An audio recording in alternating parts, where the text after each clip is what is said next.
ઓમ નમઃ. જીવનમાં જાગ્યા ત્યારથી સવાર. આ સૂત્ર, આ કહેવત અપનાવવી બહુ જ જરૂરી છે. સમય, સંજોગો તમને ઘણીવાર એટલો અવકાશ નથી આપતા કે તમને જાગવાની તક મળે. સમયનો પ્રવાહ, તકલીફો અને આજુબાજુના કારણો તમને જાગવા ના દે. કઈ બાબતમાં જાગવું જોઈએ? જાગ્યા ત્યારથી સવારનું સૂત્ર, કહેવત જે વર્ષોથી ગુજરાતી ભાષામાં પ્રચલિત છે. આજે આપને હું શું કરવા કહું છું? જાગવું જોઈએ આત્મ સાક્ષાત્કારની દિવ્ય ચૈતન્ય માટે, આત્મકલ્યાણ અને મોક્ષના માર્ગ પર આગળ વધવામાં, ઓમકારની દિવ્ય ચેતના અને ઉર્જાથી સભર ઓમકાર નાદ ના જાગૃતિના પાઠ, જાગૃતિના ઓમકાર નાદ કરવા માટે, જે આપને જ આ યુટ્યુબની અંદર 32 ભાગ મળી જશે. હંમેશા વ્યક્તિ સમય અને સંજોગ કરતા બહુ જ મોડો જાગે છે અને ત્યારબાદ જીવનમાં એની પાસે એટલો સમય રહેતો નથી કે આધ્યાત્મિક ચેતનાની પૂર્ણાહુતિ કરી શકે. તમને જો કોઈ કહે કે પરમાનંદ, પરમ આનંદ, પરમ તેજોમય ઉર્જા સુધી પહોંચવું છે, તો એનો એકમાત્ર રસ્તો છે તમારા આત્મામાં રહેલા મોક્ષના બીજને ખાતર પાણી આપીને ઉછેરવું. તમારી અંદર રહેલી મોક્ષમાં જવાની શક્તિઓ જે જન્મો જન્મથી તમારી અંદર સુષુપ્ત છે, એને જાગૃત કરવી. આજના આ કળિયુગમાં ભૌતિકતા અને આધ્યાત્મિકતા વચ્ચે તમારે એક એવો સેતુ બનાવવાનો છે કે જેમાં તમે તમારા જીવનની જવાબદારીઓ તો પરિપૂર્ણ કરી જ શકો, પરંતુ આધ્યાત્મિક માર્ગ પર ચાલીને મોક્ષની દિશા પણ નક્કી કરી શકો. મોક્ષના એ બીજને તમે ઉછેરી શકો જે કુદરતે તમને તમારી ઓરાની અંદર આપ્યું છે. શું કરવું જોઈએ? જાગ્યા ત્યારથી સવાર. ચલો જાગી ગયા છે, શું કરવું જોઈએ? તમારે સૌથી પહેલા તો રોજ 1 કલાકનો સમય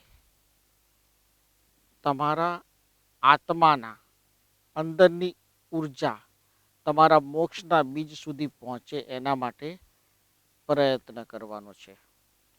કઈ રીતે પ્રયત્ન કરવાનો છે? સૌપ્રથમ તમને જે રીતે અનુકૂળ પડે એ રીતે બેસવાનું છે. જમીન પર બેસી શકતા હોય તો જમીન પર, પલંગ પર બેસી શકતા હોય તો પલંગ પર, ખુરશીમાં ફાવે તો ખુરશીમાં બેસી અને પછી કંઈ જ વિચાર્યા વગર ઓમ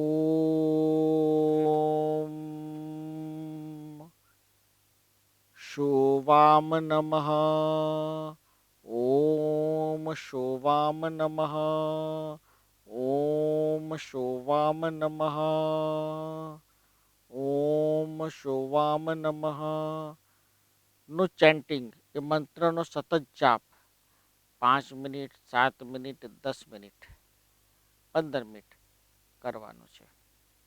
એની કોઈ સમય મર્યાદા નથી. તમે 3 મિનિટમાં પણ ઊભા થઈ શકો છો. અને આ મંત્રથી શું થશે? આ મંત્રથી તમારા આત્માની અંદર રહેલા મોક્ષના બીજને જાગૃત થવાની ઉર્જા મળવાની છે. ઘણા બધા ભક્તજનોને એવો પ્રશ્ન છે કે હું આત્મામાં રહેલા મોક્ષના બીજની વાત કેમ કરું છું? તો જુઓ, બહુ સરળ છે. જેટલા પણ પરમાત્મા તીર્થંકરા ધરતી પર જન્મ્યા, જેને માનવ કલ્યાણ, ધર્મ ઉપદેશ આપ્યા, એ એમના પોતાના હતા. એ વાત તમે માનો છો? મહાવીરની વાણી એ પોતાની હતી. ભગવાન બુદ્ધની વાણી અને ચૈતન્ય પોતાનું હતું. કબીરજીના દોહા પોતાના હતા. તો એમને પોતાની અંદર જે પૂગ્યું એ જ મનુષ્ય જાતિને આપ્યું. તમારી અંદર પણ એ જ ચૈતન્ય છે.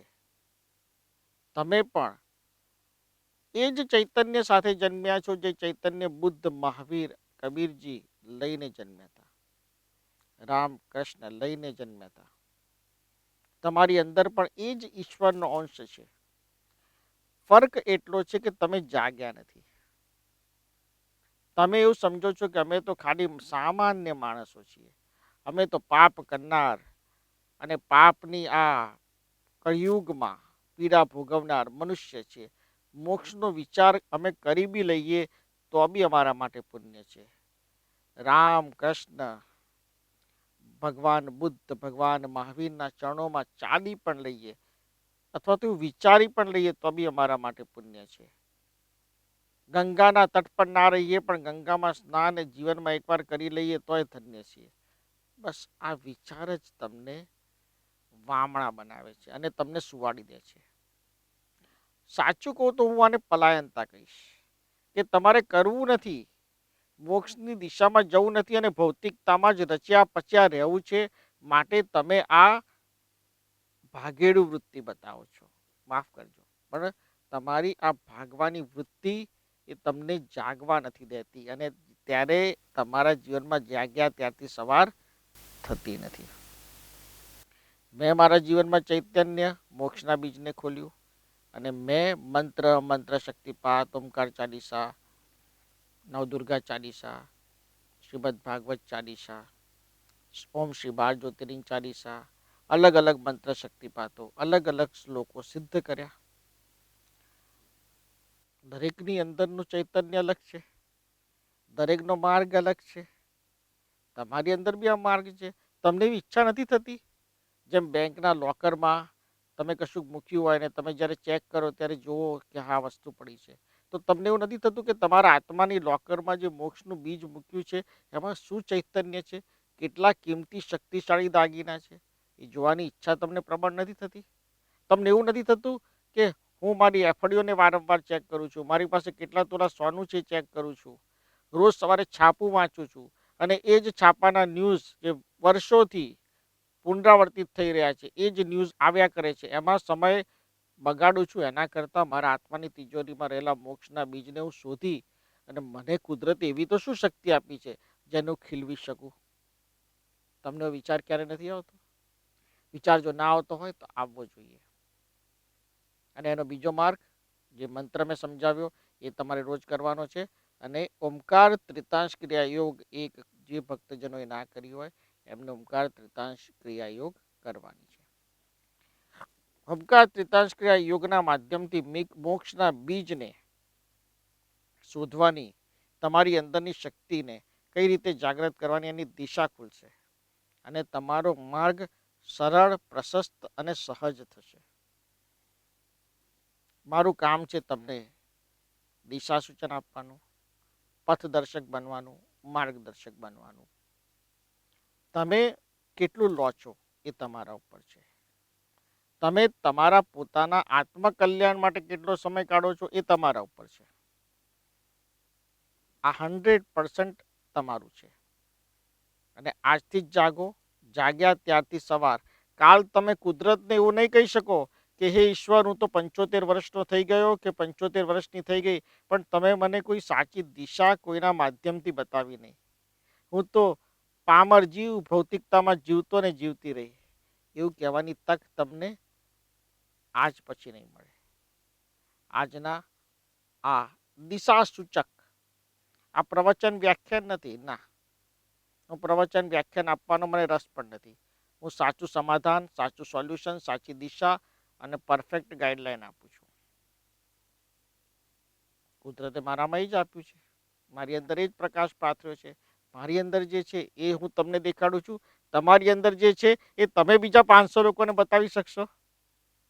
તમે તમારા જીવનમાં તમારી અંદર રહેલું મોક્ષના બીજનું જ્ઞાન 50 લોકોને પણ આપી શક્યા તો સમજી લેજો કે તમે ભગવાન છો અથવા તો ભગવાન બનવાના પથ ઉપર છો.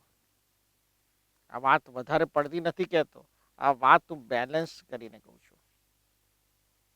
જેની અંદર ઈશ્વરનો અંશ છે, જેમ તમે ધરતીમાં જે બીજ રોપો છો, કેરીનું બીજ રોપો છો તો ઝાડ પણ કેરીનું જ થાય છે. એમ તમારી અંદરનું જે જ્ઞાનનું બીજ જે છે, જે કુદરતે રોપ્યું છે, એની ઉર્જા જ્યારે ખોલશો તો એમાંથી જે પ્રકાશ નીકળશે એનાથી ઓછામાં ઓછા 50 લોકોને તમે તમારી અંદર પ્રગટેલું જ્ઞાન આપી શકશો. અને તમે એ વ્યક્તિનું કદાચ આત્મકલ્યાણ કરી શકશો, એ તમારી નિયતિમાં લખેલું હશે. તમારે આજથી જ જાગવું જોઈએ અને જાગ્યા ત્યારથી સવાર ઉપર ચિંતન અને મનન કરવું જોઈએ. ઓમકારનું દિવ્ય ચૈતન્ય અને આશીર્વાદ આપના પર રહે અને મારી વાતને પ્રવચન નહીં પણ જીવનમાં ઉતારવાનો સાચો પથ માનીને આજથી જ આના પર ચાલો એવી હું આશા રાખું છું. ઓમ નમઃ, ઓમ નમઃ, ઓમ નમઃ.